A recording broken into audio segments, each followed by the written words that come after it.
ওরে কাকা, আলাদা লেভেলের আপডেট দিয়েছে আমাদের মেগাস্টার, আলাদা লেভেলের আপডেট দিয়েছে। থ্যাঙ্কস টু হাসান ভাই, লাভ ইউ ভাই। কি দিয়েছে একটা, ব্লাস্টের পর ব্লাস্ট, ব্লাস্টকে ফাটিয়েছে পুরো একদম ভাই। দেশুর একটা আলাদা ওয়ার্ল্ড তৈরি হতে চলেছে এবং এই 6টা ছবিকে মাথায় রেখে, অলরেডি দেবদা এই কথাটা বলেছে, এই 6টা ছবিকে মাথায় রেখে মানে আগামী ছবিটাকে এমন ছবি বানানো হচ্ছে যে প্রতিটা মুহূর্তে যাতে সেটাকে আলাদা লেভেলের জিনিসপত্র করা যায়। দেব শুভশ্রী মানে পরবর্তী ছবি দেশু 7, সেটা নিয়ে আপডেট তো আছেই। এবং খাদান টুতে কোয়েল মল্লিক দেবদার নিজে বলে দিয়েছে ভাই যে কোয়েল যদি রাজি হয় আমি কোয়েলকে নিয়ে আসছি খাদান টুতে। ভাই এর থেকে আনন্দের খবর আর কিছু হতে পারে না। চলো আমরা দাদার কথাগুলো শুনে ফেলি পরপর। মাই গড ভাই, কি আপডেট দিয়েছে। দারুণ দারুণ, আগে খুঁজে নি, দাঁড়াও ভাই আমি নিজেই দেখে ওরা পুরো পাগ লেগেছি, পুরো উড়ে গেছি ভাই। কি আপডেট ছিল এটা, এটা কি লেভেলের আপডেট ছিল, দাদা নিজে মুখে দিয়েছে। চলো আচ্ছা, দেশু নিয়ে প্লিজ বলো, এটা দেবদা বলেছে, দেবদাকে বলছে দেশু নিয়ে প্লিজ বলো। এবং দেবদা যেটা বলেছেন যে একটা প্রেস কনফারেন্স করে দেশুর সামনে আসা উচিত, দেবদা নিজেই বলছে যে দেশুর সামনে এসে সব কথা বলে দেওয়া উচিত। ভাই এটা হেভি দিয়েছে ভাই, এটা হেভি দিয়েছে। যাই হোক দাদা কি দিয়েছে দেখি। দেশু নিয়ে আমরাও প্রচন্ড এক্সাইটেড, কারণ যেভাবে দর্শক মহল থেকে যেভাবে এক্সাইটমেন্টটা বাড়ছে, দায়িত্বটা আরো বেশি বাড়ছে, আমার বাড়ছে স্পেশালি, যেহেতু দেব এন্টারটেনমেন্ট ভেঞ্চার্সের পুরো দায়িত্ব নিয়ে রেখেছে। তো আমি এটুকু জানাতে চাই কি দেব শুভশ্রীকে যেভাবে লোকে এতদিন দেখেছে, আমরা 6টা ছবি করছি, 7 নম্বর ছবিটা আমার মনে হয় 6টা ছবিকে ছাপিয়ে যাওয়ার মতনই হবে। এবং সমস্ত জিনিস মাথায় রেখে writing the script, executing the script, কে একটা নতুন ওয়ার্ল্ড, একটা নতুন শুনে নাও। অফকোর্স এটা কোন জোনার হবে, কোন ধারার ছবি হবে, সেটা আমার মনে হয় দেশুকে আমি রিকোয়েস্ট করবো as a Dev Entertainment Ventures, তারা আসুক প্রেসকে একটা প্রেস কনফারেন্স করুক, তারা তাদের পরবর্তী কি চিন্তা ভাবনা আছে সেটা তারা জানাক। এইটুকুই আপাতত প্রমোশন। এ হেভি দিয়েছে, কিন্তু হেভি দিয়েছে ভাই। দাদা দাদা নিজে বলছে দেব এন্টারটেনমেন্ট ভেঞ্চার্সের পক্ষ থেকে বলছি দেশু আসুক, একসাথে একটা প্রেস কনফারেন্স করুক, দিয়ে জানাক যে কি জনারের ছবি, কি বৃত্তান্ত, এগুলো জানাক। ভাই দাদা আলাদা লেভেলে দিয়েছে ভাই। দাদা নিজেকে আলাদা করে রেখে বলছে আমি প্রোডাকশনে হয়ে এসেছি আজকে, কালকে কালকে বলবো যে দেবকে আমি আমার প্রোডাকশনের তরফ থেকে বলবো যে তুমি এসে সামনে এসে বলো। সিরিয়াসলি বলছি, আমি আমি মানে সত্যি বলছি, মানুষটার এত সুন্দর কথা বলে না ভাই, হেভি লাগে। যাই হোক, কি জানতে পারলাম না আমরা, দেশু একটা পিওর আদ্যপান্ত দেব এন্টারটেনমেন্ট ভেঞ্চার্সেরই ছবি হবে মনে হচ্ছে, কারণ আর কেউ সঙ্গে নেই মনে হচ্ছে। জানি না এখন এখন কি হবে না হবে, কারণ দেবদের যেটা বললো যে আমার দায়িত্ব আরও সঙ্গে সঙ্গে বাড়ছে, এবং দেব এন্টারটেনমেন্ট ভেঞ্চার্স যেহেতু পুরো বিষয়টাকে হোল্ড করিয়ে রেখেছে, তো দেব এন্টারটেনমেন্ট ভেঞ্চার্সেরও দায়িত্ব বাড়ছে। তো দেব এন্টারটেনমেন্ট ভেঞ্চার্স বলছে যে দেশু আসুক সামনে এসে প্রেস কনফারেন্স করে বলুক যে কি জনারের ছবি হতে চলেছে। তবে একটা কথা দাদা বলেছে যে সব কিছুকে মাথায় রেখে আমি বানাচ্ছি, যে সব কিছুকে মাথায় রেখে আমরা এগোচ্ছি, কিভাবে যাতে এই 6টা ছবি, মানে যে কটা 6টা ছবি হয়েছে, সেই 6টা ছবির যা যা ইম্প্যাক্ট আছে সে সব ইম্প্যাক্টকে ছাড়িয়ে যেতে পারে, যাতে সেরকমই ছবি হতে চলেছে। এটা হচ্ছে প্রথম কথা দেবদা বলেছেন। আচ্ছা, দ্বিতীয় কথা দেবদা যেটা বলেছেন সেটা হচ্ছে যে দেব শুভশ্রী এই জুটিটার এটা একটা বিরাট ইয়ে আছে, তাই জন্য তারও মাথায় এটার জন্য টেনশন রয়েছে, তিনি নিজেও এক্সাইটেড এই পুরো বিষয়টার, এবং তার চাপ বাড়ছে। এই জায়গাগুলো কিন্তু তিনি মানে মূলত বলেছেন, ঠিক আছে। তো আমরা বুঝতেই পারছি যে সেটা নিয়ে অলরেডি একটা ধামাকা অলরেডি চলছে, এবং দেব শুভশ্রী প্রজেক্টটা ডেফিনেটলি ইটসেলফ অফ ব্লাস্ট, এবং খুব শীঘ্রই তারও আপডেট ডেফিনেটলি দেব এন্টারটেনমেন্ট ভেঞ্চার্স তথা দেবতার পক্ষ থেকে ডেফিনেটলি চলে আসবে, আই হোপ। তবে দেখা যাক যে এই ছবিটার সাথে অন্য কোনো প্রোডাকশন হাউস আর জড়িত হয় কিনা, কারণ এখন অবধি কিন্তু এসবিএফের নাম দেবতা কিন্তু কোনোভাবে কোনো জায়গায় নেননি। উনি যে লেভেলের মেগাস্টার, যদি সত্যি এসবিএফ অনবোর্ড হয়ে যেত তাহলে হয়তো উনি নিয়েও নিতেন নামটা, কারণ উনি ওনার কারোর কাছ থেকে পারমিশন নিতে হয় না যে নামটা নেবো কি নেবো না, দেবো কি দেবো না, এই ব্যাপারটা হতে হয় না। দেখা যাক কি হয়, সময় বলবে বাকি কথা। যেভাবে আমরা ধূমকেতুর প্রমোশন দেখেছি, এইরকম একটা প্রশ্ন এসছে, ভাই প্রমোশন কোথায়, দাঁড়াও ছবির শুটিংটা ফ্লোরে যাক, এই মানুষগুলো ফ্লোরে যাক, এই দেশু 12 বছর বাদে ফ্লোরে গেলে যে কি হবে সেটা আগে হোক, তারপরে তো বাদ বাকি কথা। তো যাই হোক, দেবদা কি বলছে দেখো।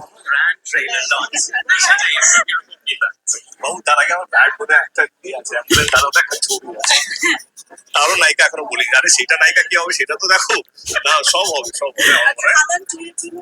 আচ্ছা, খাদান টু নিয়ে আসছি, একটুখানি ব্যাডের কথাই বলে দিই।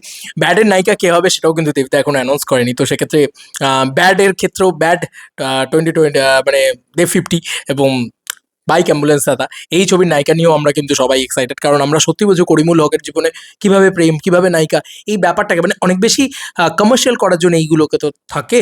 তো এই জিনিসটা কি হচ্ছে না হচ্ছে সেগুলো কিন্তু আমরা কেউই জানি না। করিমুল হক নিজেও কিন্তু এই বিষয়ে কোনো রকম স্টেটমেন্ট বা কোনো রকম কিছু রাখেননি।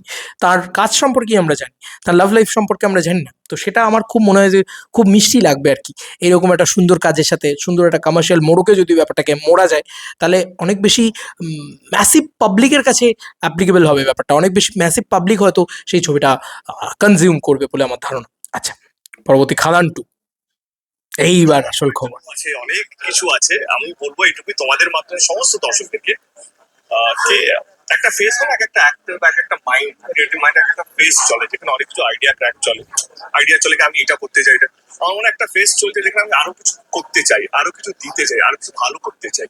তো সেখান থেকে আমি বলবো একটু সুযোগ দিন। ডেফিনেটলি 2025টা খুব খুব খুব ভালো কেটেছে। নর্মালি একটা অ্যাক্টরের জীবনে 3টে ব্লকবাস্টার একটা বছর হতে পারে, তাও আবার একটা ছবি সেটা 10 বছর পুরনো ছবি, সেটা ফিরে আসা এবং যেভাবে ভালোবাসা পেয়েছে, দেশু, এবং প্রজাপতি 2 এবং রঘু ডাকাত, একটু বলবো কি খুব চ্যালেঞ্জিং হবে আমার জন্য নেক্সট ইয়ারটা, কারণ 2025কে ছাপানো আমি কেন যে কোনো সুপারস্টার বা মেগাস্টারের জন্য মানে সহজ নয়। তো আমি জানি আমার দায়িত্বটা কি, আমি জানি মানুষ কতটা আমাকে ভালোবাসা দিয়েছে, সেটাকে আগলে রেখে কিভাবে আরো ভালো করবো সেইটা সহজ নয়, সেইটাই প্রসেসের মধ্যে আছি, বা সেইটুকু বলতে চাই। তুমি তোমার কথাই বললে, তোমাকে এটাই জিজ্ঞেস করে খাদান টুয়ে শোনা যাচ্ছে যে কোয়েল নিজে দেখতে পাওয়া যাবে। আই তো লাভ টু। তুমি বলো। হ্যাঁ, আমি সব কোনো ফোনে কথা হয়েছে, ম্যাডাম আমার স্ক্রিপ্ট শুনবে, তো ম্যাডাম যেন স্ক্রিপ্ট লিখছে, ও ম্যাডাম লাভ টু হবে, এটা আমি কোয়েল দেবো। এটা লাস্ট অ্যাক্টর কোয়েল যদি হ্যাঁ বলে তো খাদান টু কোয়েল থাকবে, আর কেউ থাকবে না। প্রথমে রাজনীতি নিয়ে কথা এ ভাই হেভি দিয়েছে ভাই, হেভি দিয়েছে ভাই, seriously seriously it's a biggest blast headline. ঠিক আছে, কোয়েল যদি বলছে ম্যাডাম এখন স্ক্রিপ্ট শুনবে, ম্যাডামের জন্য স্ক্রিপ্ট লিখছি, আলাদা লেভেলের দিয়েছে দেবদা।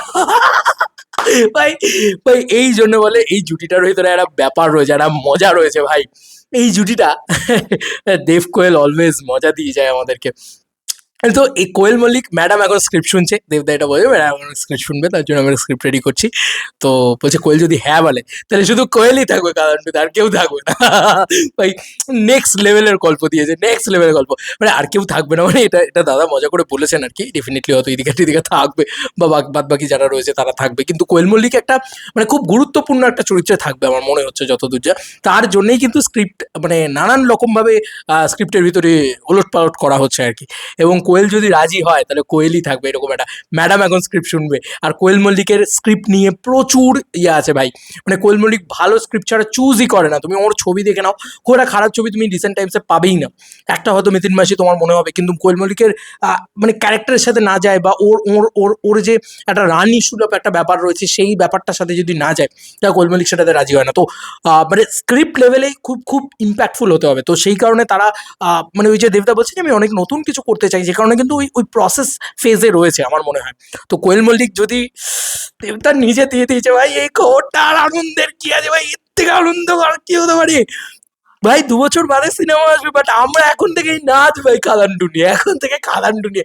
দাদা এসব আপডেট করো না, এরকম আপডেট দিও না দাদা, আমাদের এখন আমাদের ঘুম উড়ে যাবে, আমাদের 2 বছর ধরে আমাদের মানে একটা ছবি নিয়ে পাগলামি শুরু হয়ে যাবে। মানে তুমি ভাবতে পারছো খাদান টুতে কোয়েল মল্লিকই থাকবে, দেবদা বলে দিয়েছে কনফার্মড একদম। তো দেখো মানে এটা দেবদা কি বলবে, মানে কোয়েলদি এর কথাটাই বলছে, কোয়েল যদি রাজি হয় ম্যাডাম এখন স্ক্রিপ্ট শুনবে। তো ম্যাডাম স্ক্রিপ্ট শুনে madam please please madam please রাজি হয়ে যাবেন প্লিজ। খুব খুব খুব খুব মারাত্মক কিছু একটা হতে চলেছে যদি কোয়েল মল্লিক রাজি হয়ে যায়। আর দেশু 7 নিয়ে তোমাদের কি আপডেট, এবং তোমাদের কি মানে এই এই পুরো বিষয়টা নিয়ে দাদা যেটা বললেন সেটা নিয়ে তোমাদের কার কি মতামত অবশ্যই জানিও কমেন্ট সেকশনে। ভাই আমি যদি কথা বলতে থাকি আমি 19 মিনিট ধরে কথা বলে যাবো ভাই, 20 মিনিট ধরে কথা বলে যাবো। দেশু দেশু 7 তার আপডেট দাদা দিয়ে দিয়েছে, একটা নতুন ওয়ার্ল্ড তৈরি হতে চলেছে, একটা নতুন ইয়ে হতে চলেছে, এটা একটা মারাত্মক লেভেলের খবর। আচ্ছা, তার সঙ্গে সঙ্গে কোয়েল মল্লিক নিয়েও আপডেট দিয়েছে যে কোয়েল মল্লিক একদম কনফার্ম খাদানে ভাই, অনেক কি কি করেছো গুরু, কি করেছো? চলো বন্ধুরা, নতুন কোনো ভিডিওতে দেখা হবে, বাই।